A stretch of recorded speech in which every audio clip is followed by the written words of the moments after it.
Temática, assédio nas organizações. Essa palestra ela foi ministrada no mês passado na Secretaria, em parceria com a ouvidoria. Então, quando veio para a gente o convite para participarmos lá, houve um grande interesse por parte dos trabalhadores aqui. E a doutora Fátima também achou uma temática pertinente em ser tratada, né, e trazida para todos os servidores aqui. Por isso que a gente fez 2 momentos. Esse agora de manhã e amanhã à tarde, para que todos os profissionais pudessem participar. Essa é a doutora Carla Júlia, presidente da OAB, não é isso? Vice-presidente da ABO. Deixa eu ver. Vai trazer essa palestra aqui para vocês e seja amanhã bem produtiva. Seja bem-vinda.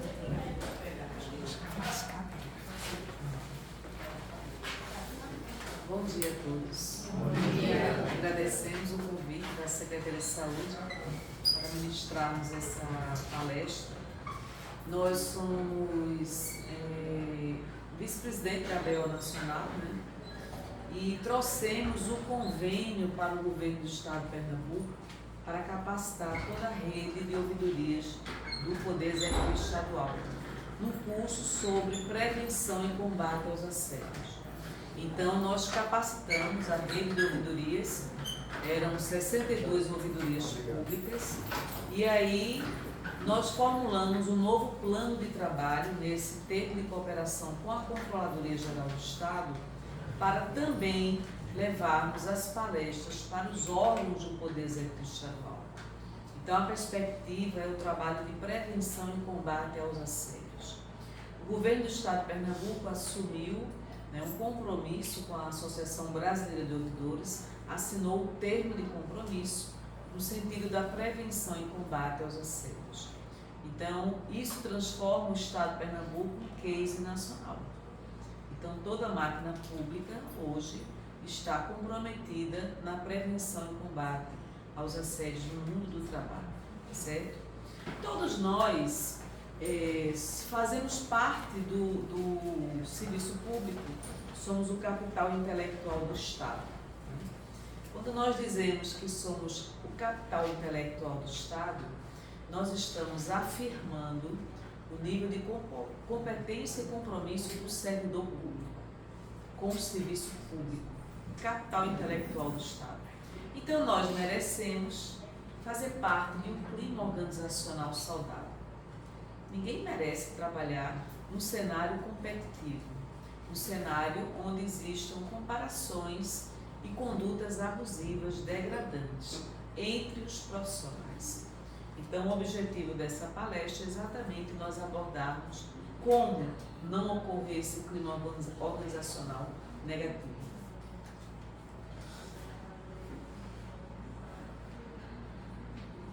Tem um delay. Oi? Tem um delay, mas vai.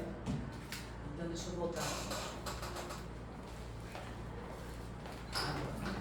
Nós trouxemos uma frase de Antônio Damasio, que é um neurocientista. Esse neurocientista é um dos mais conhecidos em escala mundial. E ele nos fala o seguinte: tudo que nós fazemos é governado pelas emoções. Então, isso significa que nós somos seres mais emocionais do que racionais. Ou seja, somos impactados pelas emoções. Então, nós agimos ou reagimos a depender do estímulo externo do qual nós fazemos parte. Então, nós somos motivados por pressões psicológicas nas nossas relações interprofissionais. Como nós lidamos com as nossas emoções? Como nós agimos ou reagimos a depender dessas emoções? O psiquiatra norte-americano Eric Berne nos fala que nós temos 5 emoções básicas: tristeza, medo, alegria, raiva e afeto. Independentemente de nós querermos ou não ter essas emoções. Então, como essas emoções vêm à tona, vai depender do nosso gerenciamento das nossas próprias emoções. Então, isso quer dizer, em outras palavras, que nós estamos agindo ou reagindo. Isso quer dizer que nós poderemos vivenciar conflitos interprofissionais. E normalmente nossos conflitos são motivados por divergências de opiniões. Eu acho que não está funcionando. Não, só vai sair aqui.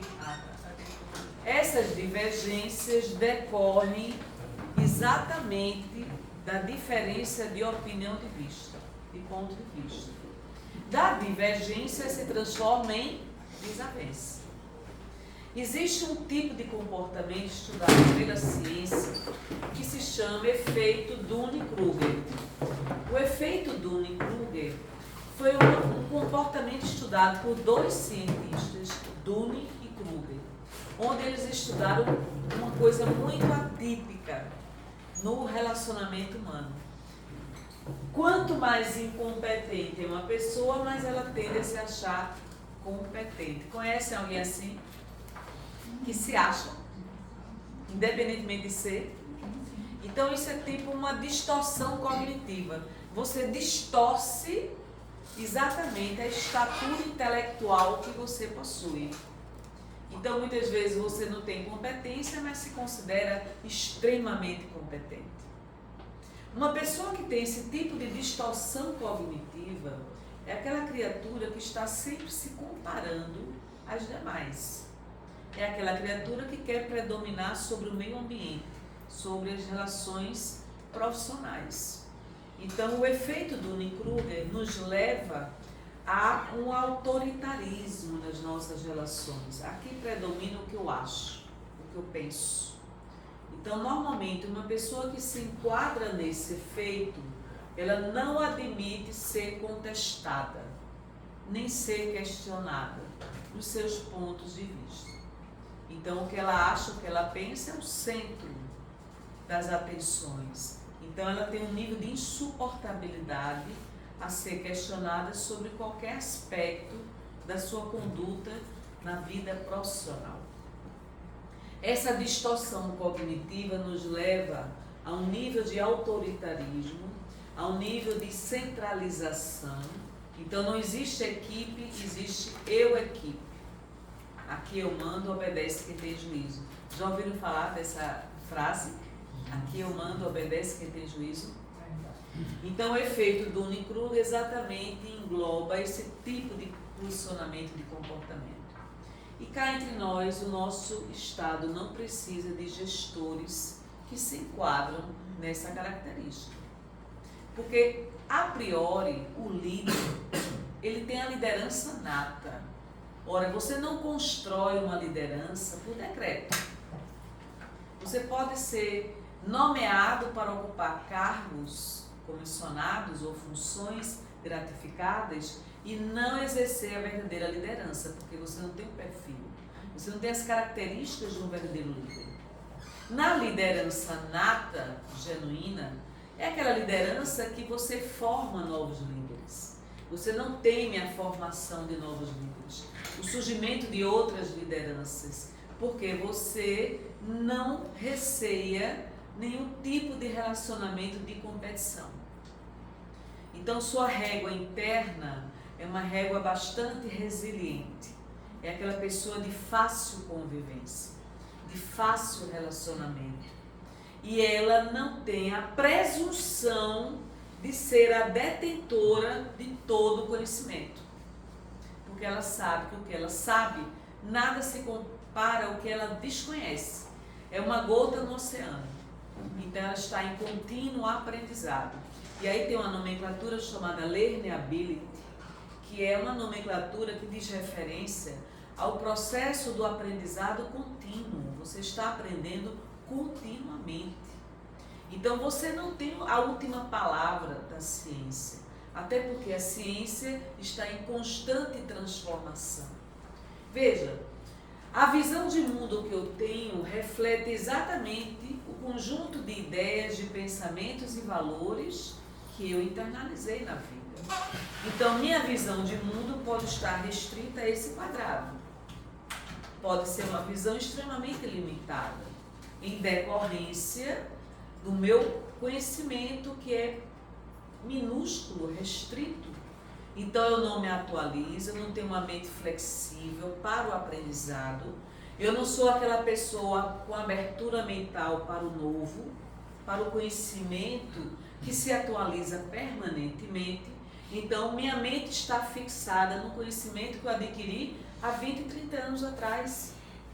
Então isso me torna um adulto intolerante. E esse adulto intolerante vai ter dificuldade de se atualizar, vai ter dificuldade de se relacionar e principalmente de conviver com pessoas que tenham habilidades e competências que ele não tem. Então esse efeito do Dunning-Kruger é um efeito bastante estudado. Aqui eu trouxe algumas premissas de Marshall Rosenberg, que foi aquele autor que elaborou o livro Comunicação Não Violenta. Já ouviram falar? Então, nessas premissas, que eu não vou apresentar todas elas aqui, apenas algumas, quanto mais as pessoas ouvirem exigências, menos elas gostarão de estar perto de nós. Não é verdade? Quem é que aguenta ser cobrado e exigido o tempo todo? Ninguém aguenta. Então, a tendência de nós gostarmos de sermos cobrados, de jeito nenhum.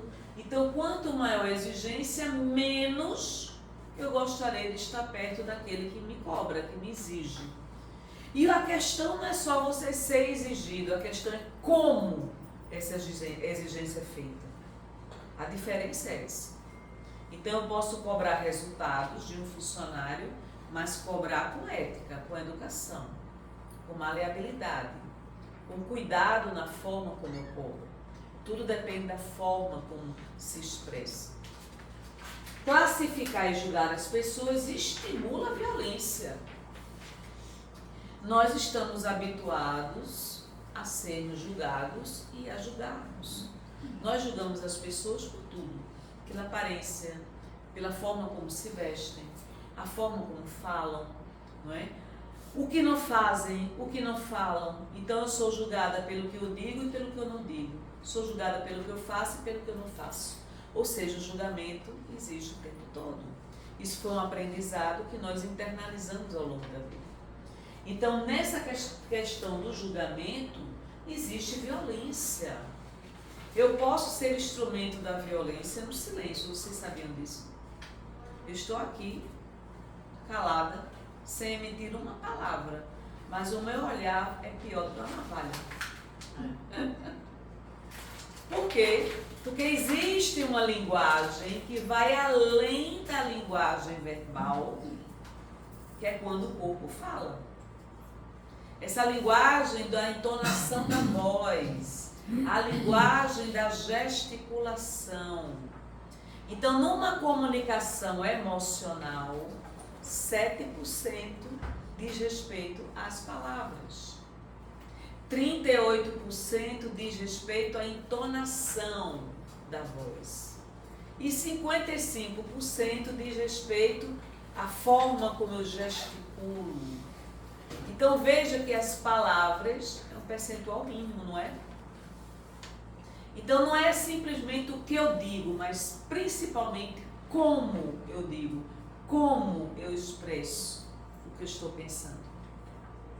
Então eu posso estar coberta de razão, mas na minha forma de falar é uma forma violenta, é uma forma agressiva, é uma forma culpabilizadora, julgadora, é uma expressão de crítica em relação ao outro. Então eu perco a minha razão. Então por isso que se diz que comunicar-se bem é uma arte e nós falhamos nessa arte. A maior parte dos nossos conflitos decorrem de uma péssima comunicação. E essa comunicação indevida traz ruídos nas nossas interações pessoais e interprofissionais. Então eu posso estar sendo instrumento da violência quando eu comunico minhas ideias com grande carga emocional de raiva, de ressentimento, de mágoa. e de outros sentimentos perturbadores. Então, nós fazemos isso sem a devida consciência da forma como nós nos comunicamos uns com os outros. Comparações são uma forma de julgamento. Não tem como você comparar A com B. A é diferente de B. As pessoas são diferentes entre si.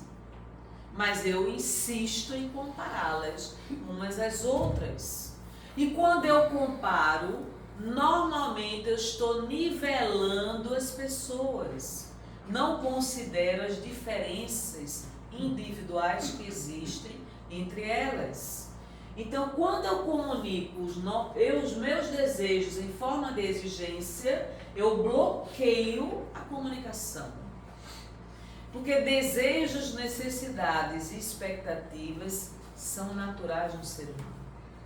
Porém, quando eu exijo o atendimento ou a satisfação desses desejos, isso cria um bloqueio na comunicação.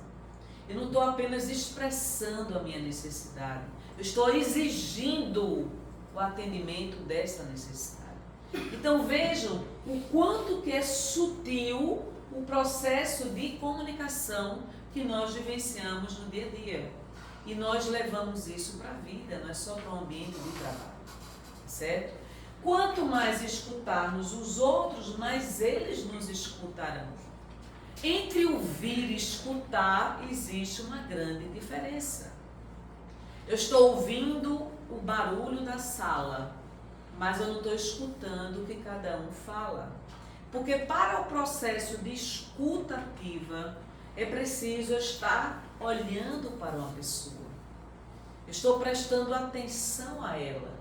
Se numa linguagem apenas 7% diz respeito às palavras, se eu estou conversando com, por exemplo, seu nome? Carolina. Estou conversando com Carolina. Mas enquanto eu converso com ela, eu olho no celular. Eu preencho um relatório. Eu olho para o computador. Eu estou perdendo a maior parte da comunicação que ela está estabelecendo comigo. Vocês estão entendendo? Porque se 7% diz respeito às palavras, 38% diz respeito à entonação da voz e 55% diz respeito à forma como ela gesticula, como ela expressa suas ideias e suas emoções. Na minha desatenção com Carolina, eu não capto a mensagem real que ela está dizendo. Isso é uma grande dificuldade na comunicação. Entre o que ela diz e o que eu entendo, como eu interpreto, tem uma grande distância. Então, muitas vezes ela diz X, eu interpreto Y. Não entendo o teor da comunicação que ela está expressando. Porque existe uma condição fundamental numa boa comunicação. Você estar atento ao outro, ao que o outro expressa.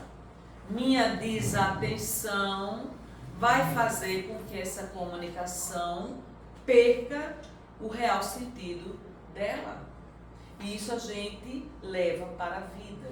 Nossas péssimas comunicações geram conflitos interpessoais e interprofissionais. Ficou claro isso aí, pessoal, que a gente está colocando? Sim. Qualquer dúvida, coloquem, tá certo?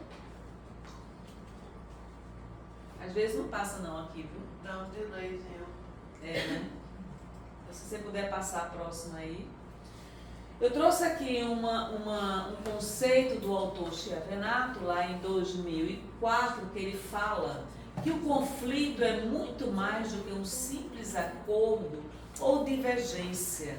Constitui uma interferência, ativa ou passiva, porém deliberada, para impor um bloqueio sobre a tentativa de outra pessoa, de outra parte, de alcançar os seus objetivos. Vocês entenderam esse conceito? Esse autor está dizendo o seguinte, que conflito não é simplesmente uma divergência, é algo além da divergência.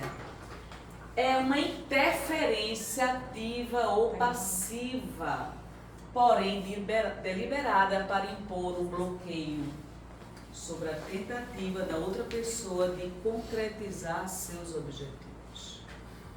Aqui se configura agora claramente o processo de assédio moral, certo? Não é uma tentativa deliberada, independentemente dela ser ativa ou passiva, do outro alcançar seus objetivos. Aqui já se configura o processo de assédio moral. O que pode causar conflitos no trabalho desenvolvido entre as equipes? Primeiro item, falha na comunicação.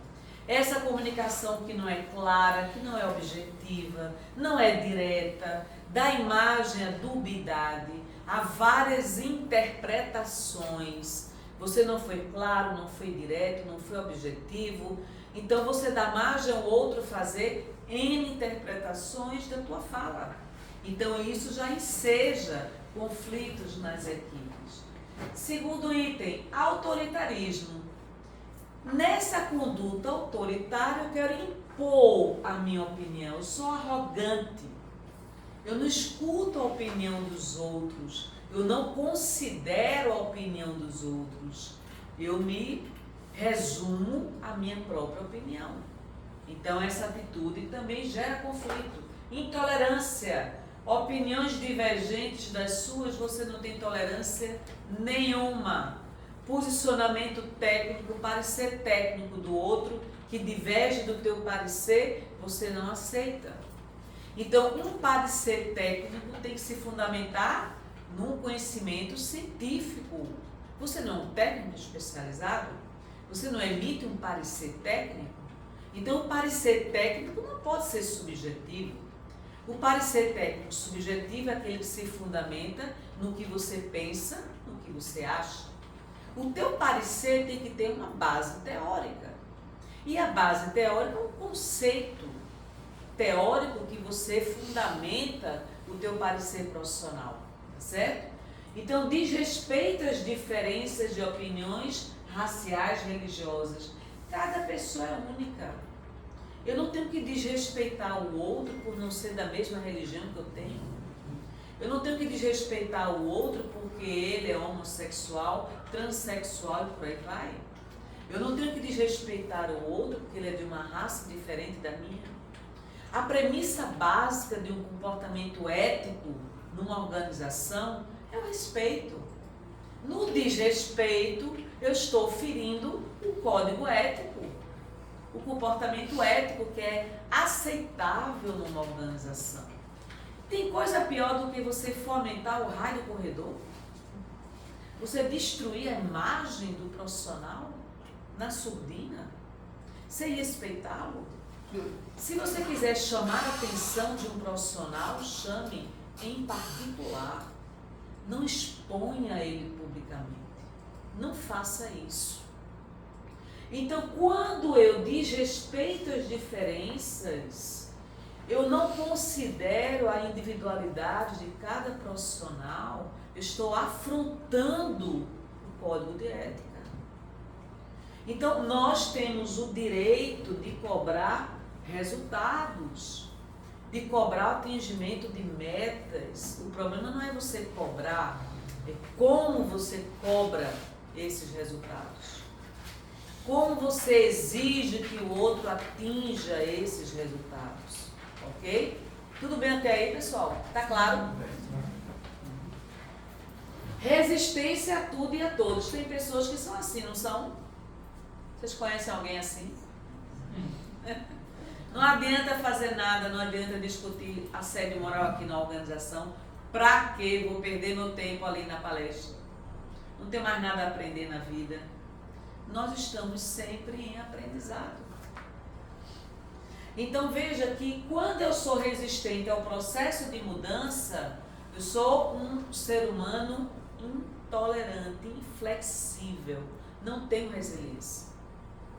Então eu não me comparo nunca a um bambu. O bambu curva, mas não quebra. Não é assim? Acomodação é aquela pessoa que está acomodada a uma situação e que não houve nenhum esforço para sair daquela situação que se encontra. Para que eu vou mudar de setor? Para que eu vou aprender uma coisa nova? Eu já tenho 30 anos nisso tudo. Não tenho mais nada a aprender. E nós temos sempre a aprender. Comportamento passivo-agressivo. Já ouviram falar sobre isso? Alguém já falou para vocês o que é comportamento passivo-agressivo? Nós temos um artigo só sobre isso lá no site da ABO Nacional. Comportamento passivo-agressivo é a junção da passividade com a agressividade. No comportamento passivo-agressivo, eu não tenho uma violência ostensiva, mas eu sou sutil na minha forma de violência. Vou dar um exemplo para vocês. Fulana, o que aconteceu com você? Teu cabelo está horrível. E você diz isso sorrindo para a pessoa. Você não acha que você poderia mudar de roupa? Sua roupa está horrível. Olha, você não se apresentou bem. Foi horrível sua apresentação. Seu relatório é tão bom quanto de fulano. Eu não tenho necessidade de comparar você a ninguém. Comportamento passivo-agressivo. No comportamento passivo-agressivo, eu uso o silêncio para excluir a outra pessoa. Eu não cumprimento, eu não considero a opinião dela, eu não dou atenção aos comentários dela. Comportamento passivo-agressivo. Você está sendo instrumento da violência. E muitas vezes você repete essa conduta, esse padrão de comportamento ao longo da vida sem a consciência de que você é desse jeito. Então eu passo pelo corredor, não cumprimento, eu cumprimento outras pessoas menos aquela. Eu não valorizo e não reconheço a existência dessa pessoa. Comportamento passivo-agressivo. No seu primeiro aspecto, insultos sutis. Então eu me habituo a insultar você. Eu me habituo a fazer comentários negativos sobre você. E faço isso publicamente. E ainda dou risadas ao comentar sobre alguma característica indesejável que você tem. Comportamento passivo-agressivo. Desprezo ou mau humor. Então eu desprezo, eu tenho mau humor. Quem quiser que me aguente do jeito que eu sou, não é assim. Você no ambiente de trabalho, você tem o dever de cumprimentar e tratar bem as pessoas. Independentemente de você gostar delas. Independentemente de você admirá-las ou não. Você está numa organização. A organização tem um código de ética. Tem premissas fundamentais das relações interprofissionais. Eu tenho o dever de lhe tratar bem. Eu tenho o dever de lhe respeitar como profissional e como ser humano que você é, independentemente da minha afinidade com você. Compreendem isso que estamos falando? Teimosia. Teimosia é aquela característica de que eu sou apegada ao meu ponto de vista, mesmo que meu ponto de vista seja completamente errado, distorcido. Então eu me apego ao que eu penso, ao que eu acho, ao que eu sinto. E na negligência e boicote, eu boicoto o outro. Isso é um processo sutil de assédio moral. É um processo em que eu expresso a minha desvalorização ou a minha não inclusão do reconhecimento de tua competência. Não é justo o profissional ser boicotado. Não é justo. Eu estou sendo impedido ou impedida de produzir pela atuação de uma outra pessoa. Então, na negligência, eu não valorizo, eu não sou uma pessoa que é disciplinada, eu sou aquela criatura desleixada, eu não primo pelos resultados, pelos produtos que eu ofereço e também negligencio o que o outro faz. Então, vejam quantas características do comportamento passivo-agressivo, que é uma forma de violência na atualidade. Um exemplo, eu entro na sua postagem, na sua rede social e esculhambo você. uso palavras de baixo calão contra você. Ora, parte-se do princípio que eu tenho o direito de postar, de expressar o que eu acho, o que eu penso, o que eu sinto numa rede social. Se você discorda, tudo bem, é direito seu. Mas não lhe dá o direito de você me ferir emocionalmente, moralmente falando, pelo direito que eu exerço de expressar meu ponto de vista. Nós nos habituamos a fazer isso. Então, isso parte da premissa que eu estou julgando, culpabilizando, criticando e reclamando o tempo todo das demais pessoas. Augusto Cury nos fala: se você quiser explodir uma relação, julgue, critique, culpabilize e venha cobrar do outro. Você explode a relação. Porque ninguém aguenta ser criticado, julgado, culpabilizado e cobrado o tempo todo. Vocês aguentam? Digam aí. Não, não é? Ninguém aguenta. Vamos ver se passa, viu? Está demorando um pouquinho, viu, pessoal? Agora. E aí vem as formas de violência. A violência hoje é banalizada. Não é preciso que haja uma guerra ostensiva. Nós já vivemos no meio da violência. A violência se naturalizou, se banalizou na nossa forma de agir e interagir em sociedade. Então, uma das formas de violência é a gestão por injúria. Já ouviram falar isso? Gestão por injúria é aquela gestão onde predomina insultos, gritos, despautérios, escárnios, xingamentos. Eu sou assim, quem quiser que me aguente. Não é assim. Você não pode ser assim como gestor. Porque a questão da liderança implica numa conduta ética comportamental. Gestão por injúria é aquela gestão que fomenta a prática da violência entre as pessoas e adoece o clima organizacional.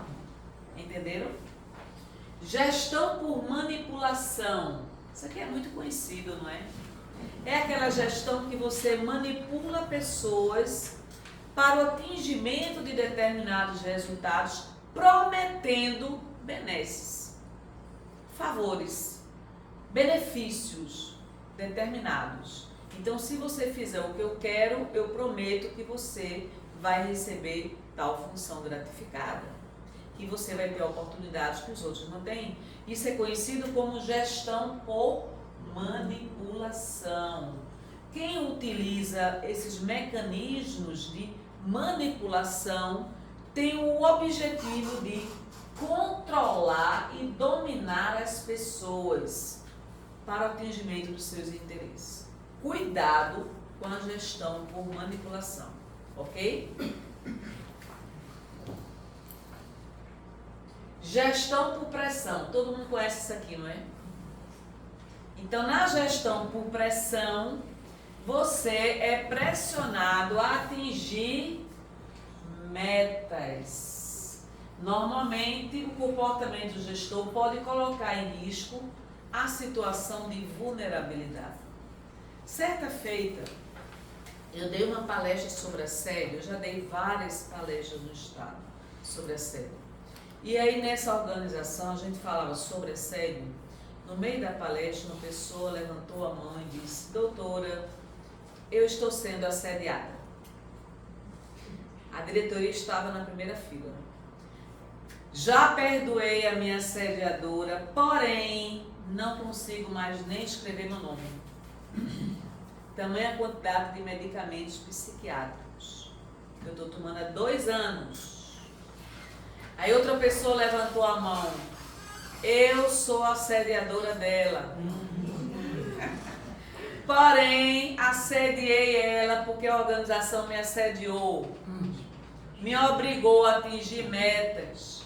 E para eu atingir aquelas metas superdimensionadas, tive que assediar a equipe. Entenderam? Qual foi a providência que a diretoria tomou? Isso foi exposto publicamente. tinha mais de 100 pessoas na palestra. Vários gestores e vários servidores da organização.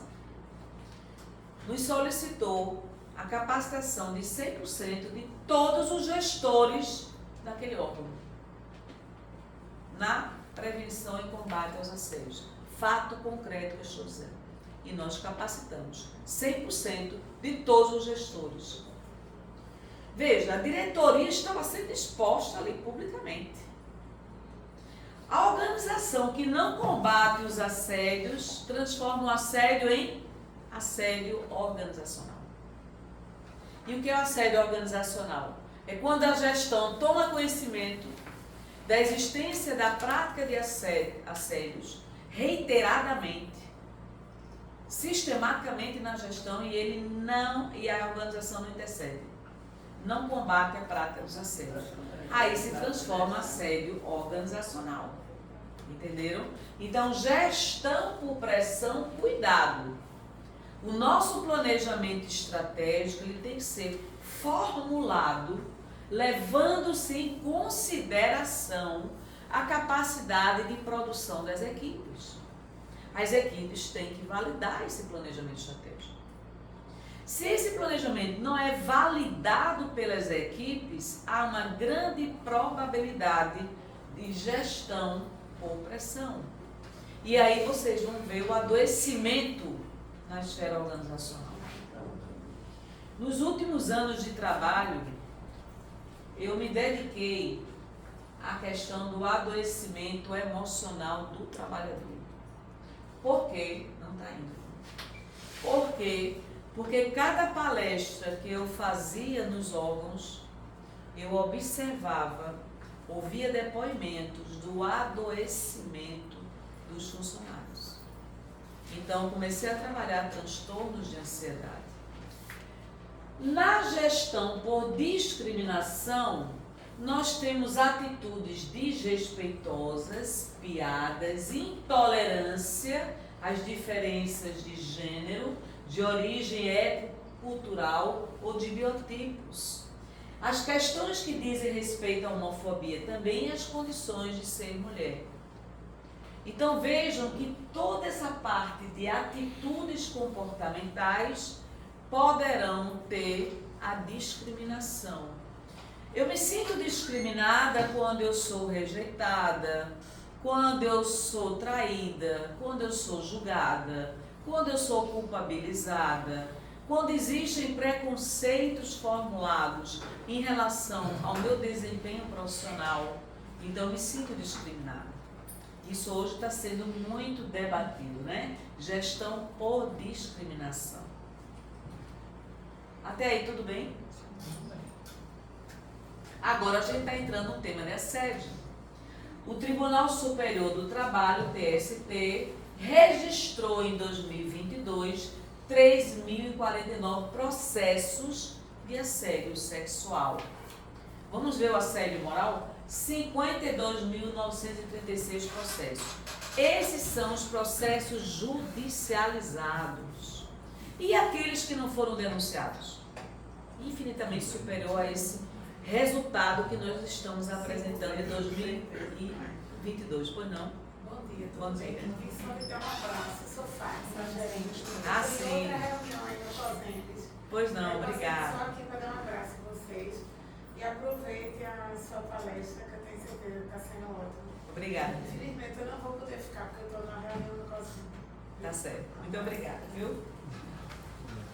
Então, nós temos que entender que nem toda denúncia é denúncia.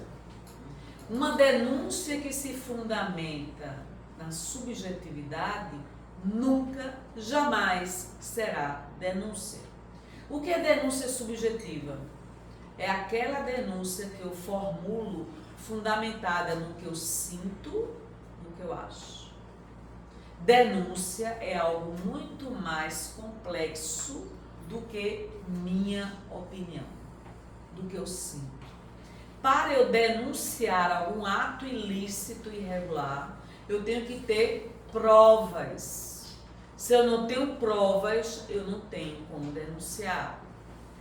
Então vejam, Uma denúncia é um ato de informar ou relatar uma suspeita, irregularidade, comportamento inadequado, crime ou violação de regras ou regulamentos. E eu formulo essa denúncia para uma autoridade competente ou entidade responsável pela investigação, pelas medidas e pelo problema relatado ou resolvido. Vocês entenderam esse conceito? Então, o conceito de denúncia requer um ato ilícito, irregular, que venha a ferir as metas e a missão organizacional. Então, não posso usar um banco de dados de uma ouvidoria para formular uma denúncia contra um colega de trabalho se eu não tenho fundamentação nessa denúncia. Então, o denunciante é aquele que denuncia. O denunciado é o alvo da denúncia. Ficou claro isso aí para vocês?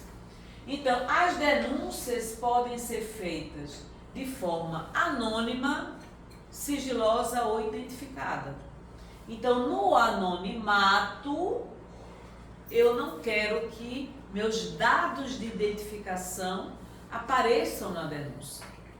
Na sigilosidade, eu autorizo a ouvidoria informar meus dados, porém eles permanecerão sigilosos.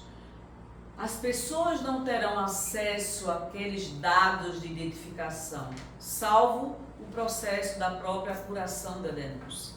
Então, o sistema de ouvidoria do Estado possibilita que você formule denúncias anônimas ou sigilosas. Então, identificada é aquela denúncia que eu autorizo, eu afirmo, eu confirmo que sou eu que estou denunciando. Pode registrar meus dados, pode registrar meu CPF, meu e-mail, meu nome completo, a área que eu trabalho, porque eu faço questão de denunciar e ser conhecida como denunciante. Então, essa manifestação, ela é identificada, ok? Próximo. Travou aqui. Acho que é a vida. É. Como denunciar? Isso aqui é uma pergunta nevrálgica. Como eu formulo uma denúncia? Então, nós orientamos que é necessário indicar o local dos fatos, o nome das pessoas envolvidas ou o cargo que elas tenham, descrever o número de detalhes e os fatos que estão sendo denunciados. Então, você tem que detalhar os fatos. Você tem que pormenorizar os acontecimentos que estão caracterizando a denúncia de assédio. Se você não tem como apresentar esse nível de detalhamento, é melhor não denunciar. Ficou claro isso aqui? Eu recebi muitas denúncias no Estado, que pareciam que eram denúncias, mas não eram. No máximo, poderiam ser classificadas como reclamação, nunca como denúncia. Porque denúncia está sujeito a provas. Eu não posso usar um banco de dados para prejudicar um colega de trabalho. Banco de dados de uma ouvidoria. Eu recebi muitas denúncias assim. Um colega de trabalho querendo prejudicar outro colega de trabalho. Sem detalhamento da denúncia, sem fundamentação técnica daquela denúncia. Como é que uma ouvidoria pode encaminhar uma denúncia que parece que é denúncia, mas não é denúncia? Não pode. E aí entra em discreto a atuação da ouvidoria. Ah, mas eu denunciei na ouvidoria, a ouvidoria não levou adiante. Por que não levou adiante? Porque não tinha um critério que se chama admissibilidade. Admissibilidade é o que caracteriza uma denúncia através das provas. Não tem materialidade da denúncia. A ouvidoria não pode levar adiante. Ficou claro isso aqui, pessoal, para vocês? Alguma dúvida? Vamos ver se passa agora. Assédio moral é conhecido mundialmente com várias nomenclaturas. Racialmente moral na França, bullying na Inglaterra, mob Estados Unidos e Suécia, muracho regime Japão e psicoterror laboral na Espanha. A tradução dessas diferentes nomenclaturas se configura como assédio moral. O médico Lehmann, na década de 80, foi o primeiro autor que trouxe à tona esse tema sério. E agora eu gostaria que vocês pudessem ler o conceito de Irigoyen. Irigoyen foi uma vitimóloga, médica, psicanalista, que lá em 2000 tornou esse tema mundialmente conhecido pelos seus estudos. Pessoal, este conceito aqui é o que fundamenta, justifica, esclarece todo e qualquer processo de assédio moral. Por que eu trouxe esse conceito? Porque na base deste conceito foi formulada a nossa lei estadual de assédio. Todas as referências bibliográficas, teóricas que existem atualmente levam em consideração esse conceito. Então isso aqui é a base do que significa, do que se conceitua assédio moral. Vocês podem ler? Vamos lá? Comece aqui. Toda qualquer conduta abusiva, gestos, palavras, comportamento, atitude, que por sua repetição ou sistematização atente contra a dignidade ou integridade psíquica, física de uma pessoa, ameaçando seu emprego ou degradando o clima de trabalho. Compreenderam? É claro, né? Olha, o que está escrito aqui em amarelo são as palavras-chave desse conceito. Conduta abusiva. O que é conduta abusiva? É o que se dá através de gestos, palavras, comportamentos, atitudes, calúnias, comentários. Se configuram como conduta abusiva. Outra característica do assédio: repetição. Repetição durante um período de tempo. Sistematização. Uma atitude sistemática, repetitiva e prolongada. Uma ação eventual é assédio? Não. Porque não se enquadra nessas características de sistematização e repetição. Ok? Então, suponhamos que fulaninha hoje me tratou mal. Explodiu em cima de mim. Não é assédio moral. No máximo, dano moral. Mas assédio moral não. Mas ela chega para mim depois e diz: Carla, me desculpe, eu não estava bem. Eu estou enfrentando muitos problemas, não agi como eu deveria ter agido com você. Se justifica você formular uma denúncia contra essa pessoa? Não. Ela não procedeu bem e reconheceu que não procedeu bem.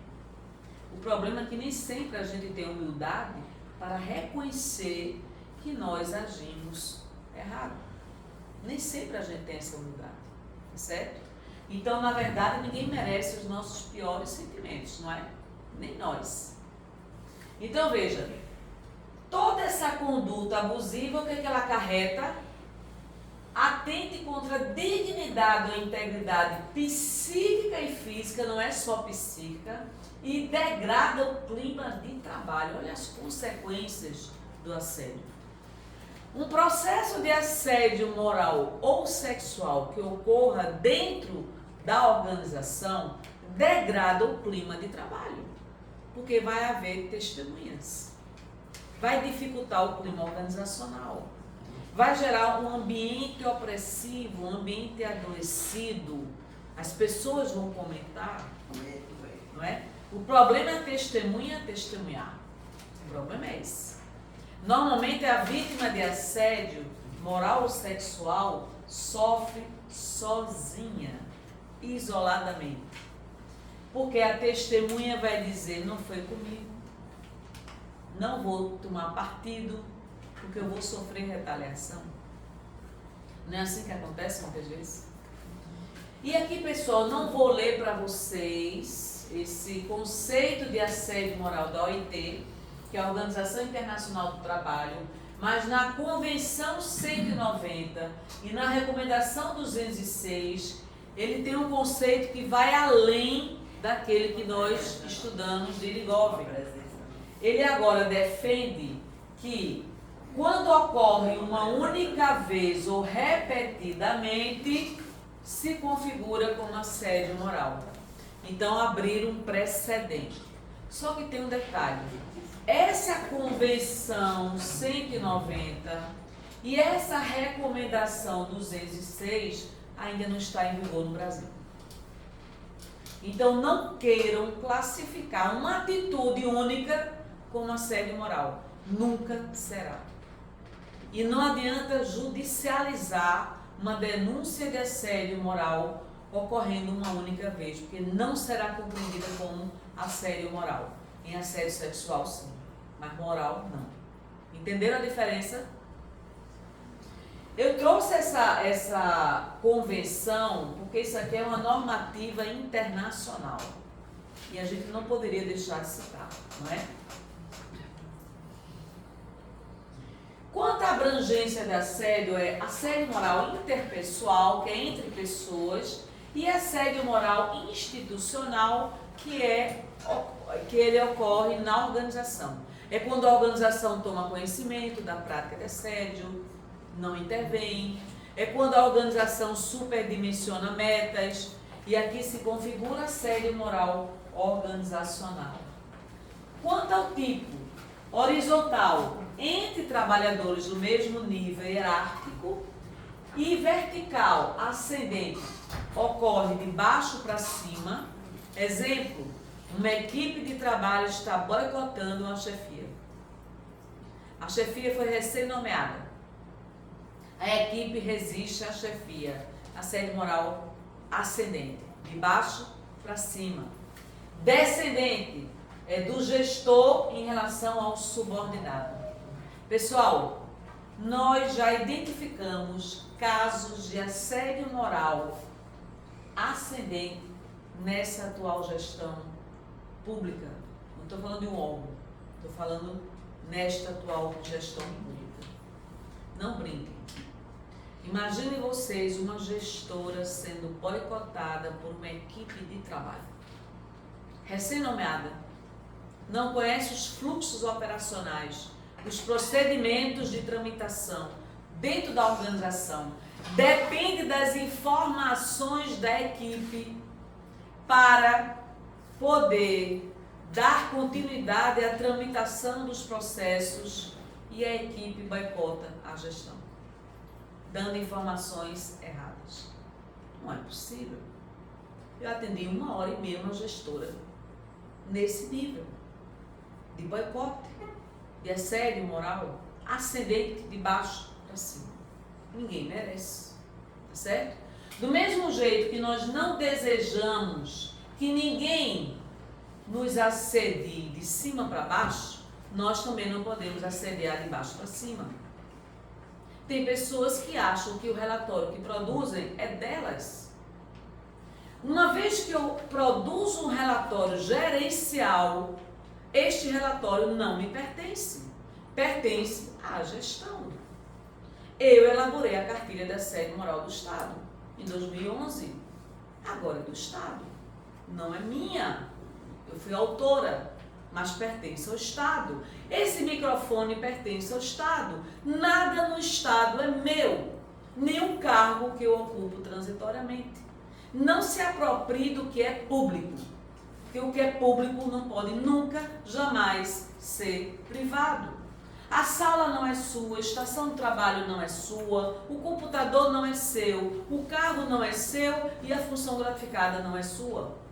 Você está temporariamente respondendo por um cargo, por uma função. Mas esse cargo e essa função não é propriedade sua. Não se apegue demasiadamente ao cargo, porque tudo passa e todo poder é transitório, não é assim? Então vamos identificar que esse assédio moral na organização traz consequências para a organização. Quem nos diz isso? Ministério do Trabalho e Emprego. Leiam aí a primeira consequência, por favor. Essa aqui. Primeira. Isso é claro. Onde existe assédio, você é impedido de produzir. Você não é boicotado? Você não é escanteado? Você não é excluído? Há uma queda de produtividade. Leia o segundo.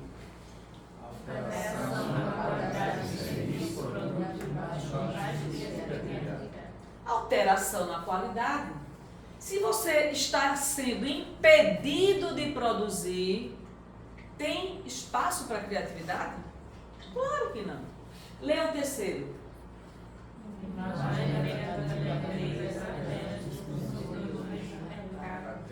Imagem negativa. Uma das maiores exposições que pode ocorrer hoje a nível organizacional é uma denúncia de assédio chegar na imprensa, na mídia. Há uma arranhadura na imagem daquela organização. Vou dar um exemplo. A denúncia de assédio sexual que foi formulada contra o gestor máximo da Caixa Econômica o ano passado trouxe uma arranhadura para a Caixa Econômica. A Caixa Econômica formulou uma política de combate ao assédio sexual depois do fato ocorrido. Vocês sabiam disso? Então, nós temos hoje no Brasil vários programas e políticas implementadas em algumas organizações públicas e privadas, em decorrência de denúncias formuladas pelas vítimas que alcançaram a mídia. Leu esse próximo. Vamos lá?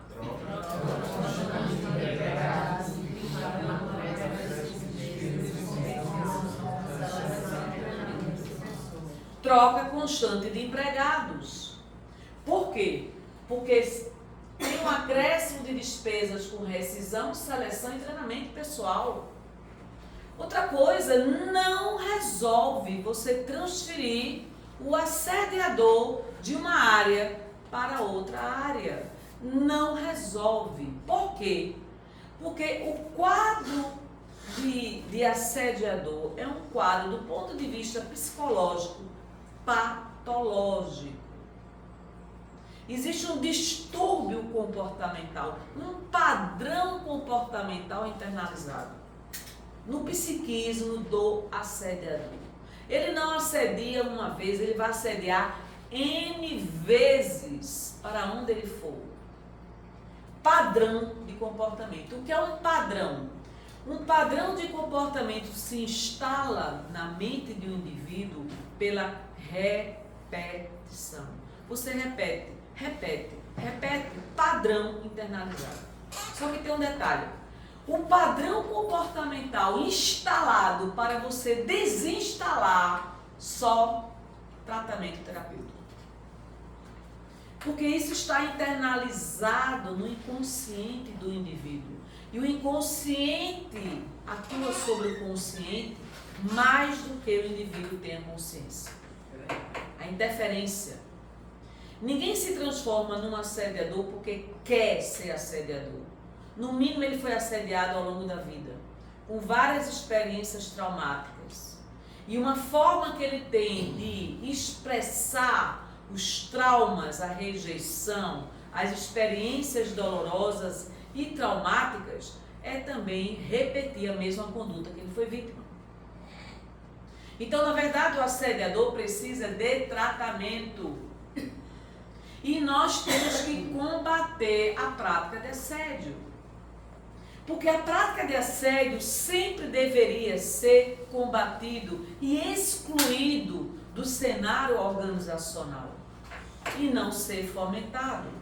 Então, essa troca constante de empregados, ações trabalhistas decorrentes das rescisões, inclusive com pedido de reparação de danos morais. Isso é muito sério. Uma denúncia de assédio sendo judicializada vai gerar ações trabalhistas, com indenizações vultosas, além da arranhadura da imagem organizacional, tá certo? Então nós temos que combater esse processo. Acidente de trabalho, danos a equipamentos e doenças profissionais. Muitas das nossas doenças são decorrentes do cenário do clima organizacional doentio, competitivo, extremamente violador dos princípios de ética comportamental. Então, o ambiente organizacional desumano fomenta práticas de assédio moral. Não é assim, pessoal? Vamos ver se passa, né? Agora, um ponto importante da nossa apresentação. Será que tudo é assédio moral? Não. O que não é assédio moral? Estresse. Mas tem gente que pode ser utilizado isso para... Sim. O estresse eventual não é assédio moral. Porém, o clima organizacional estressante, permanentemente, continuamente, poderá resultar na prática de assédio moral. A linha é muito tênue, não é uma regra matemática, 2 mais 2 são 4. Por isso que até hoje, muitos dos servidores encaminham para mim, me solicitando o parecer de sua denúncia. Porque estresse, eventualmente, não é assédio moral. Vocês estão assistindo a palestra agora e terão que entregar um relatório 3 horas da tarde. Estou estressada aqui. Mas isso é assédio? Não. Agressões pontuais jamais se configurarão como assédio moral. Por quê? Porque tem características próprias do tema assédio moral. Quais são elas que eu já disse? Lembram? Repetição e sistematização, prolongamento, num período de tempo. Se a agressão é pontual, não é assédio moral. No máximo, dano moral, mas assédio moral não. Ok? Conflitos corriqueiros. Conflitos corriqueiros existem entre 2 ou mais pessoas. Torna-se natural. Porém, se o conflito corriqueiro se prolonga num período de tempo, fomenta a instalação do assédio. Todo assédio moral teve por início conflito corriqueiro. Nem todo conflito corriqueiro se transformará no assédio moral. Ficou claro isso para vocês? Aquele conflito corriqueiro que se resolve não se transforma em assédio moral, não se prolonga, ok? Quer fazer uma pergunta? Pois não. Você falou lá anteriormente no assédio sexual que era patológico, né? Uhum. E moral também. Imoral. E que a pessoa, numa organização, deveria ser banida, tirar e tal, não foi isso que foi dito? Deveria ser tratado. Sim, mas falou que a pessoa deveria ser banida, tirado da organização. Sim, tirado do ambiente onde ele assedia. Aí a minha pergunta, se é patológico, deveria ser, ao invés da punição, direcionar para um tratamento terapêutico, como você Sim, falou. tratamento E terapêutico. não uma punição que a pessoa, se é problema patológico, a instituição também tem o dever de Tem o dever de reconhecer o quadro patológico. E encaminhar para a pessoa Tratamento devido. E não Exatamente. tirar a pessoa do... Veja, tirar, no caso de rescisão de contrato, poderá ser uma das últimas alternativas a serem adotadas quando o quadro é gravíssimo, chegando ao ponto de prejuízos a nível, inclusive até de transtornos mentais desenvolvidos pela vítima. Então, na verdade, quando o processo é apurado por uma comissão de ética ou uma comissão de apuração de processos de assédios, varia entre um registro na ficha funcional até, em último caso, rescisão do contrato. Então, tudo vai depender do quadro de gravidade da denúncia formulada, ok? Então, veja, cobranças e críticas construtivas são naturais no ambiente público. Então, ser monitorado, ser avaliado, ser cobrado, isso é natural. O problema é como essas cobranças são formuladas, tá certo? Então, se eu tenho metas a alcançar, se eu pactuo essas metas, se existe uma periodicidade prevista para o atingimento dessas metas, eu preciso cumprir essas metas. Se eu não cumprir, eu vou repactuar a periodicidade para o atingimento dessas metas. Mas eu preciso apresentar resultados. Eu estou numa organização pública. E uma organização pública tem uma missão a ser cumprida, ok? A questão é como são feitas essas cobranças e críticas. Muitas vezes eu digo, eu estou criticando você de uma forma construtiva, mas não é. Muitas vezes é pejorativa, é lesiva, é uma crítica que causa danos à autoestima do trabalhador. Então, cada caso é um caso. Vocês estão entendendo isso? Aqui, repreensão com abertura defesa. Eu estou repreendendo um funcionário, sou uma gestora pública, eu tenho a missão e o dever de gerir publicamente os recursos da área a que me foi confiada a função gratificada, o cargo comissionado. Eu preciso agora monitorar, eu preciso avaliar o desempenho dessa equipe de trabalhadores. E muitas vezes eu identifico que fulana deveria chegar de 8 horas, chega 9 horas continuamente. Eu identifico que um médico plantonista que não compareceu ao plantão pede um colega de trabalho para bater o plantão dele. Fazer o ponto, preenchimento do ponto. E aí eu vou identificando várias irregularidades. Eu recebi inúmeras denúncias desse tipo que eu estou falando para vocês. Inúmeras. Desde o desvio do erário público, desvio de merenda escolar, desvio de medicamentos, vários tipos ilícitos, irregularidades do erário público, até atitudes comportamentais. Então, eu preciso ser responsabilizada. Ah, mas eu trabalho numa área de atendimento de um hospital, sou recepcionista, sou atendente lá da recepção e eu trato mal os usuários. E vai ficar por isso mesmo? Não existe uma repreensão?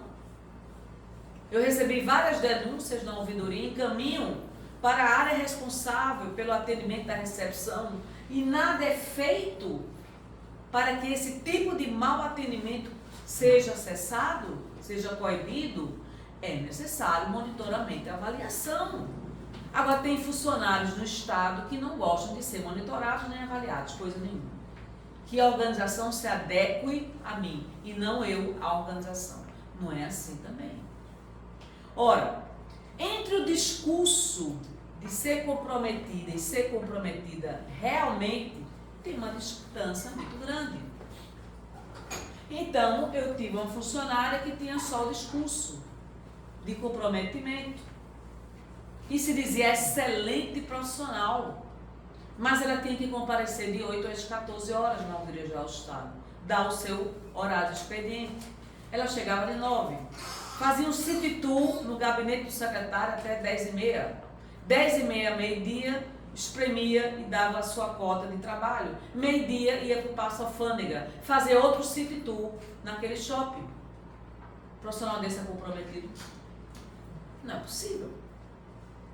Então são várias situações de maus procedimentos de servidores que chegam como denúncias nas nossas ouvidorias, ok?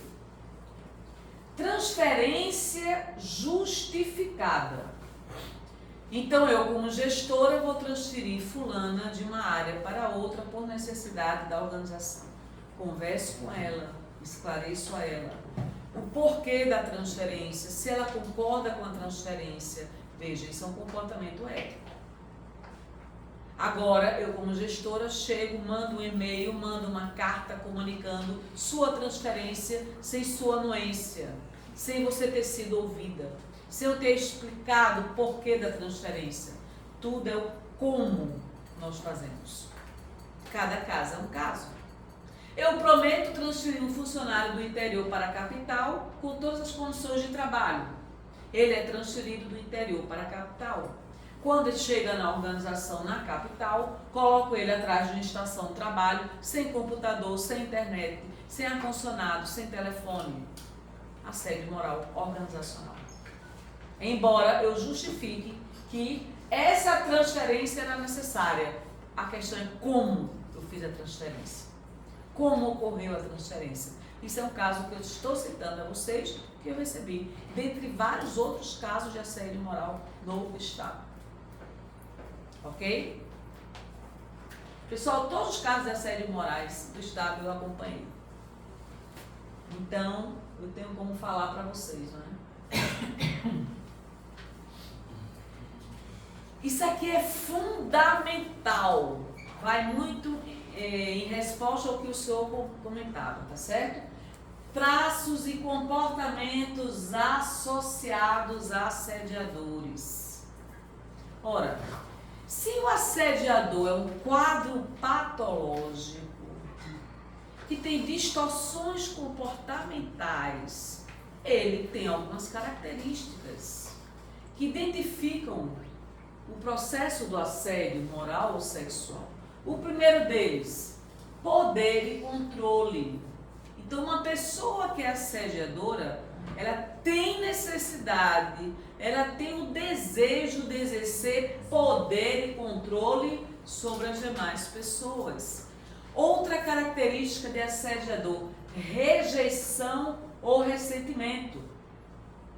Normalmente o assediador tem um sentimento de rejeição, de ressentimento por experiências de rejeição vivenciadas. E agora ele começa também a rejeitar, a excluir, a boicotar uma possível vítima. E tem um detalhe, o assediador escolhe a vítima não é aleatoriamente, nem ocasionalmente. O assediador escolhe a vítima porque a vítima tem habilidades, competências que ele não tem. E ele rejeita, porque ele não admite ter um componente da equipe que tenha competências que ele não possui. Sexismo e machismo. Isso acontece muito nos assédios sexuais.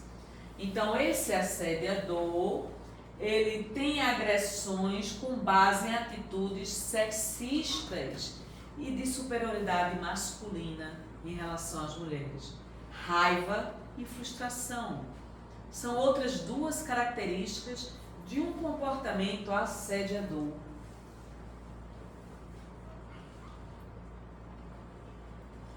Falta de empatia. O assediador pouco se importa com o sentimento da vítima. Ele não se preocupa absolutamente com os danos emocionais que venha a causar a vítima. Porque ele só quer simplesmente tirar aquela pessoa que ameaça o seu poder, a sua liderança da equipe. E, se possível, que ela seja exonerada. Não apenas transferida, mas exonerada. Então, falta de empatia é uma característica do comportamento do assediador. Comportamentos aprendidos. Normalmente, o assediador, ele pode ter aprendido esse tipo de comportamento na organização e ele internaliza isso. É possível uma vítima no futuro vir a assediar também? Você é Isa. É possível. Tem casos assim. Lá atrás foi vítima, agora ela é assediadora. Comportamento aprendido. Comportamento de grupo. O assédio pode ocorrer em grupos. Então se chama bullying na área escolar, ok? Ou assédio cibernético na área virtual. pode passar, vou passar agora. Já pedi para ela passar. Anonimato online. No anonimato online, eu tenho uma ampla ação de assédio se eu quiser assediar, porque eu me resguardo, eu me asseguro que, sendo online, não vai ter provas. Lê do engano. Você pode ser alvo de uma denúncia de assédio até por mensagens pelo WhatsApp que você encaminha. No teletrabalho, no trabalho virtual, você pode ser denunciado como assediador também. Eu assisti um vídeo de um assédio sexual praticado entre uma chefe e um subordinado. Veja, assédio sexual não é feito só do homem pela mulher, pode ser da mulher pelo homem também. E nesse vídeo, a reunião que ela agendou com o seu funcionário era uma reunião virtual. Então ela comparece na reunião vestindo uma roupa totalmente inadequada para uma reunião de trabalho. Ela estava de camisola, com uma taça de vinho.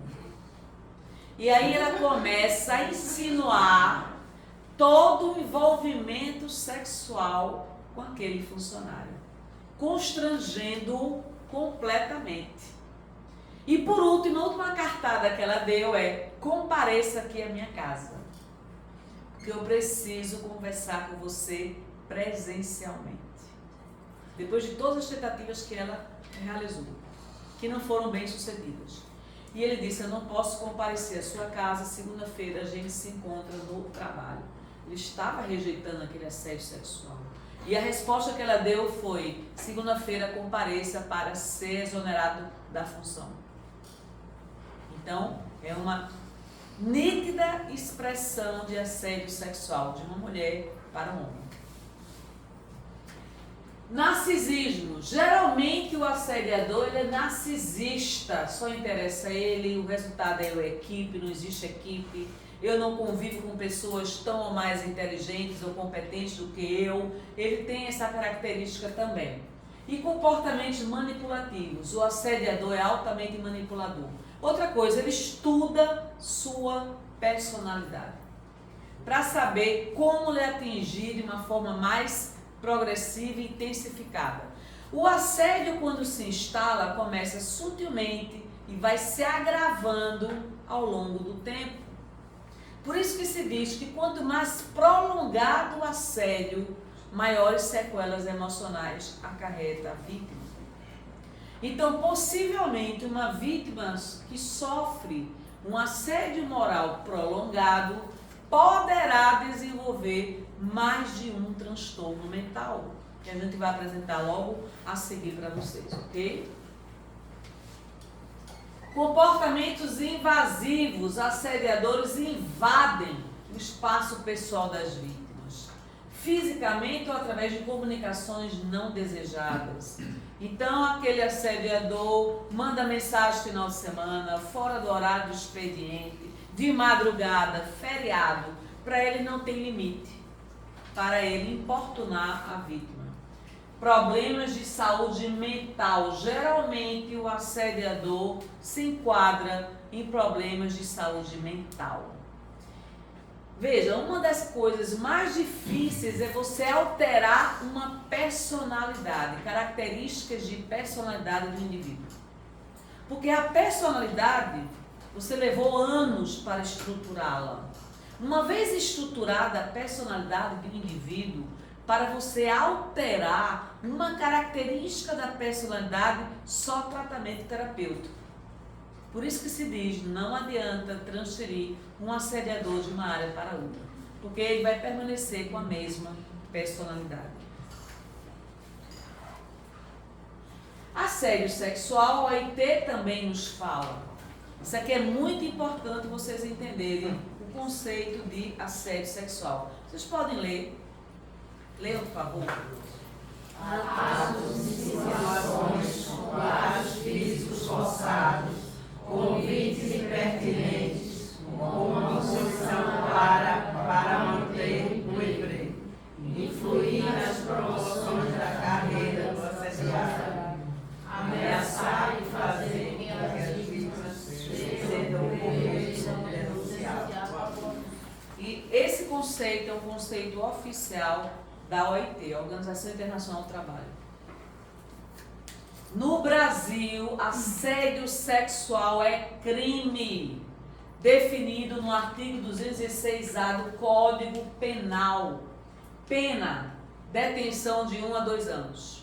Cuidado, tá certo? Importunação sexual. Vocês vão ver a partir de agora várias tipificações envolvendo os assédios sexuais. E tudo isso é muito novo no Brasil.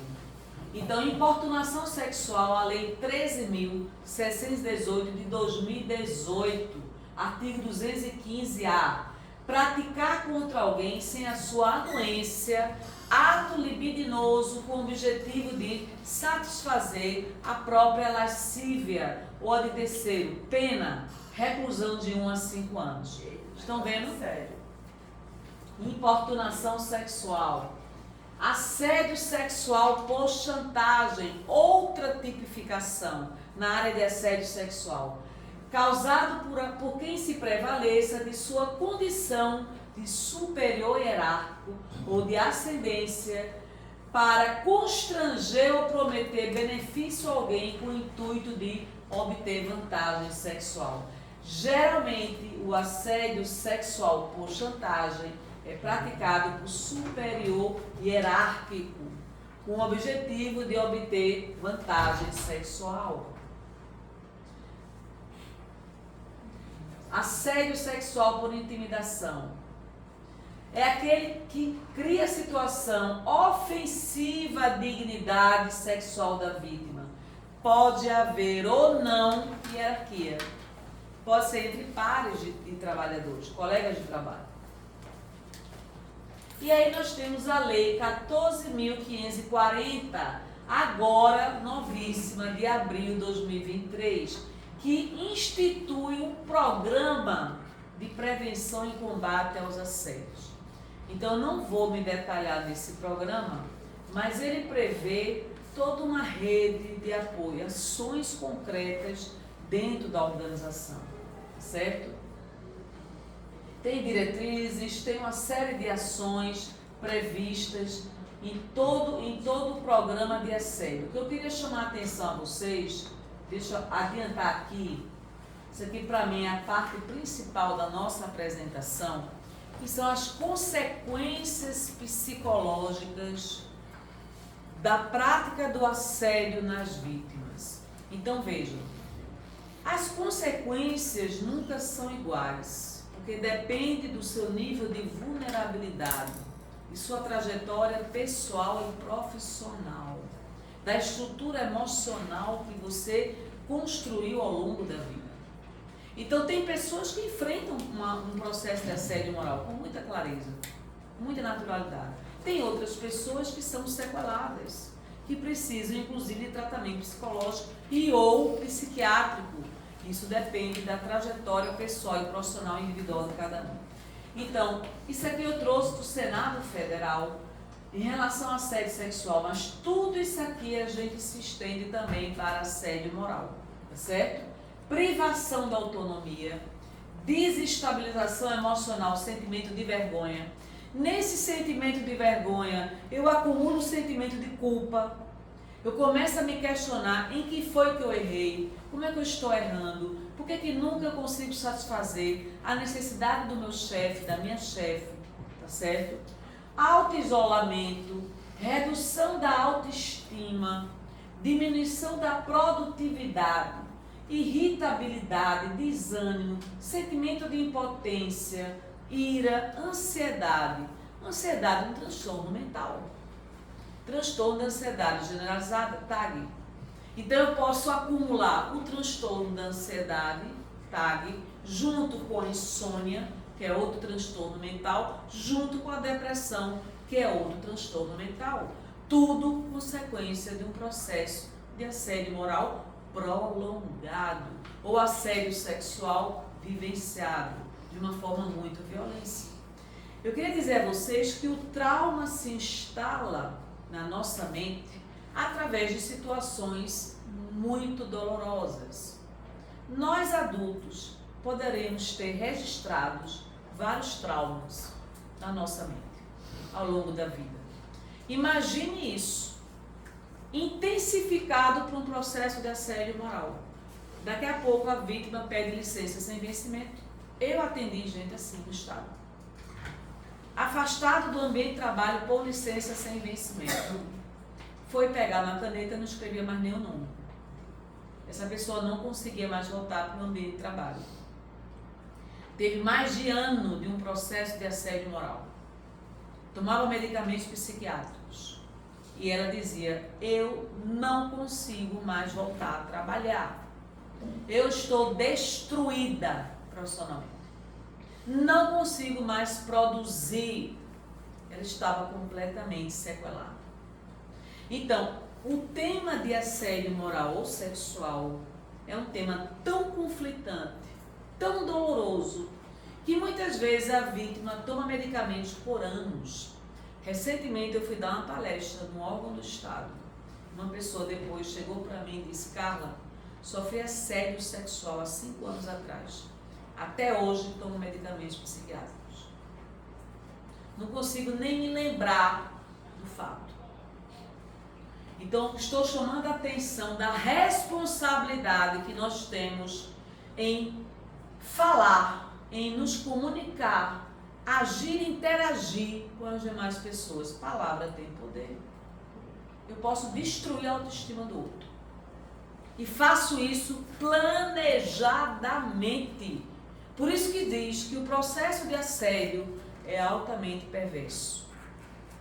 Ah, tem gente que questiona, não é intencional. É intencional, não escolho a vítima. Então ela é intencional. E quando eu escolho a vítima, eu vou intensificando o quadro de violência perante ela. Ah, mas fulaninha fala muito bem em público. E eu começo agora a eliminar palestras que ela fala em público.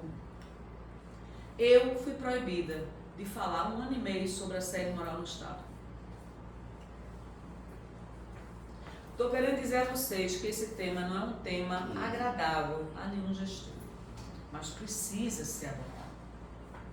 Porque ou nós mudamos o clima organizacional, ou seremos reféns do mesmo clima que nós fazemos parte. Daqui a 10 anos, 5 anos, 20 anos, estaremos todos doentes. Ou a gente muda, ou seremos absorvidos por um clima altamente desumanizador e competitivo, excludente, que fere os princípios da ética comportamental. Nós não merecemos isso. Não importa que eu passe 1 ano aqui, 2 anos, 10 anos, que eu trabalhe num ambiente saudável, que as pessoas se cumprimentem, que as pessoas se respeitem, que as pessoas se tratem eticamente. Eu não mereço adoecer no ambiente de trabalho. E o que a organização vai fazer com um funcionário doente? Foi vítima do clima da organização. E o que a organização faz com a vítima? Não faz. Não tem estrutura. Não tem estrutura. Então vejam que as sequelas são muitas, afastamentos por doenças, principalmente mentais, desligamentos, doenças profissionais, hiperatividade, comprometimento permanente da saúde física e psíquica. Então, o que eu estou chamando a atenção é que gestos de gentileza fazem toda a diferença, não é? Traga um sonho de valsa para o colega de trabalho. Quem gosta daquele sonho de valsa? Não é? Saiu de férias, voltou das férias, seja recepcionado. Ninguém sentiu falta do trabalhador. Passou 30 dias distante do ambiente. Teu aniversário, ninguém comemora, não é? Não é assim? O que eu estou dizendo é que gentileza gera gentileza. Isso passa pelo olhar no olho do outro, amorosamente, com respeito, a trajetória de vida profissional dessa pessoa. Nós dedicamos parte da nossa vida aqui a essa organização. Não é? Quer falar alguma coisa? Sim. Pois não? Esse perfil agressor, ele pode transferir ou estimular outra pessoa também ser um agressor? Pode estimular ou transferir o quê? Eu não escutei. Esse perfil de agressor, ele pode transferir para outra pessoa. Ser tipo, transferido para outra. Isso. Uma outra pessoa, ela pode ser estimulada a ser um agressor. Sim. Quem tem violência dentro de si estimula a violência para todos. Exatamente. A cobra velha faz umas a cobrinhas. cobra velha. Entendeu? Agora, A serpente grande cheia de Nós temos que ter muito cuidado. Nós temos que ter muito cuidado. E por mim, sendo agressora, se torna agressora. Exatamente. Nós temos que ter muito cuidado, porque todos nós temos um mecanismo de defesa. Isso é natural no ser humano. Se eu estou me sentindo julgada, criticada, cobrada, culpabilizada, eu vou me defender. Isso é natural, não é? Olha, se essa crítica, se esse julgamento tem fundamento, se eu tiver humildade, eu reconheço. Eu admito, realmente, eu errei, eu preciso corrigir essa atitude minha, essa falha minha.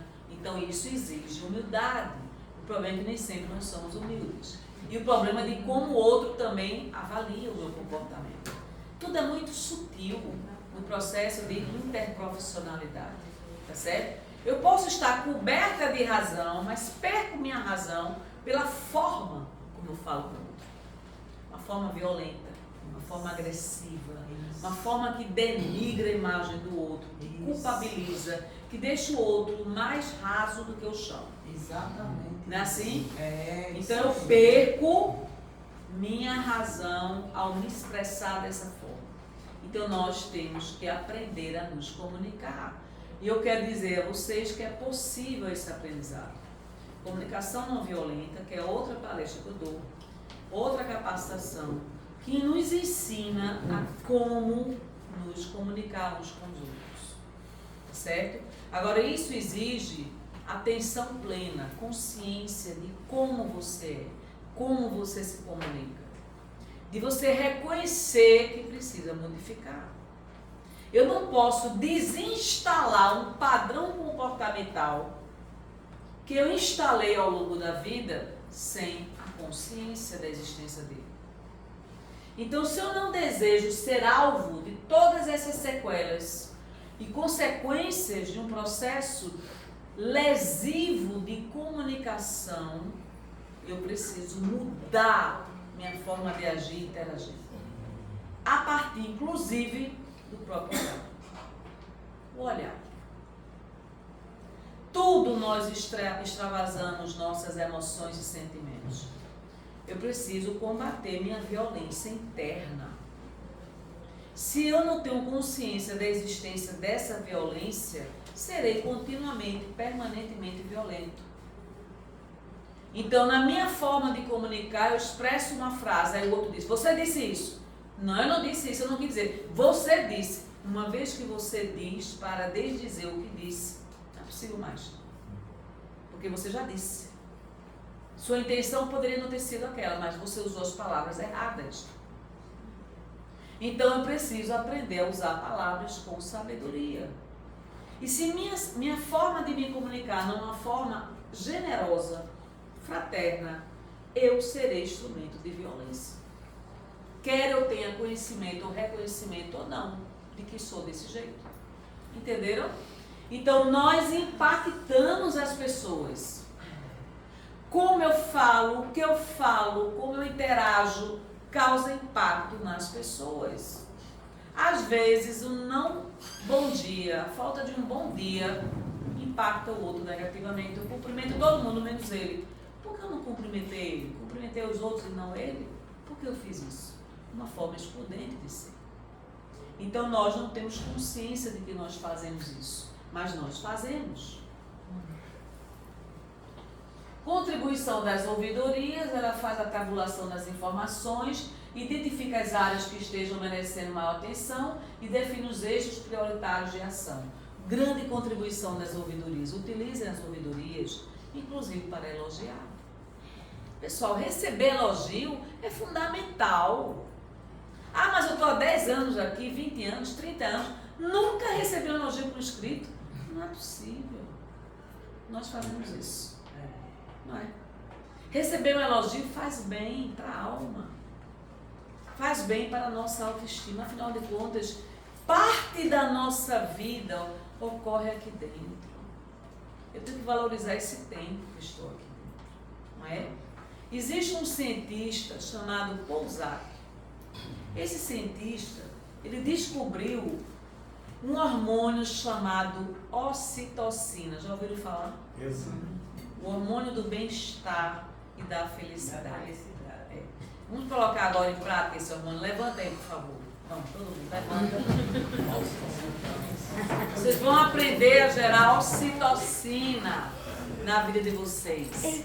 Por uma coisa bem simples. É grátis. Eu posso fazer várias vezes no dia. Estou melhorando a minha qualidade de vida. Nunca se esqueçam mais desse hormônio, ocitocina. Tem gente que se droga para sentir os efeitos desse hormônio que nós poderíamos fazer naturalmente. E esse cientista nos diz o seguinte, pessoal, isso é ciência pura, neurociência. Ele é neurocientista, um dos mais renomados do mundo. Ele nos diz que nós não deveríamos passar um dia sequer sem dar 8 abraços. Então dei pelo menos um abraço agora. O colega de lado.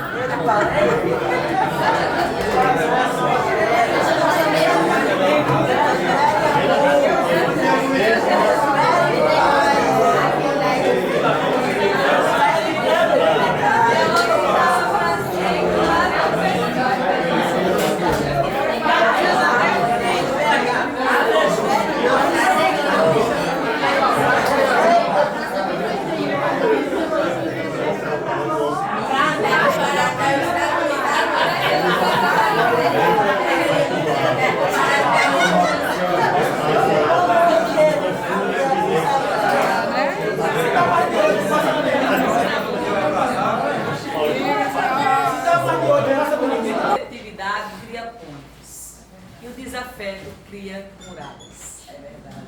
Nós chega de muralhas na nossa vida. Nós não merecemos o desafeto. Nenhum ser humano merece. Porque erros todos nós cometemos. Falhas todos nós cometemos. Somos seres humanos. Então vamos aprender a gerar um bem-estar. Se eu preciso passar 8 horas aqui, que eu passe 8 horas agradáveis, não é? Prazerosas, onde eu receba cumprimento das pessoas, as pessoas me abracem, me beijem, me deem uma palavra de estímulo, de aconchego. Existe muita solidão hoje em dia, solidão, certo? Nós nos transformamos em seres humanos solitários. O que eu desejo a vocês é que vocês tenham uma boa ambiência no trabalho. Cada um faça a sua parte. É claro que a gente não pode mudar o mundo, mas nós podemos mudar a nós mesmos. Então, uma luz, quando se faz presente dentro do ser humano, ele clareia a multidão das trevas. Por onde ele passa, ele deixa o rastro de luz. Então, que nós possamos ser lembrados pela excelência do trabalho que nós desenvolvemos, pelo ser humano que nós somos, pela forma como nós contribuímos com a organização, pelo tanto que nós amamos o que nós fazemos nessa organização, porque todo mundo vai passar, vocês vão se aposentar. Queiram ser lembrados pela contribuição que deram no Estado. Eu tenho grande orgulho de ser uma servidora, aposentadíssima, mas tenho muito orgulho, porque eu conheci pessoas maravilhosas dentro do Estado, pessoas inigualáveis, com grande potencial de seres humanos. Então isso me alimenta muito. Se eu achasse que não valesse a pena, eu não estaria aqui com vocês. Nem tudo a gente faz por dinheiro na vida, não é? Existe um sentimento de gratidão. Quando eu tenho gratidão dentro de mim, eu transbordo essa gratidão para as pessoas. Não é assim, pessoal? Não é? Pois não? Não, é porque eu tenho já 74 anos. Já vai passando 8 anos da minha aposentadoria. Aí sempre me perguntam, Thelma, por que tu não já se aposentou? Aí eu digo, porque eu quero trabalhar, eu me sinto bem no meu trabalho. Eu tenho minhas amigas, eu não quero sair daqui só quando me expulsarem mesmo.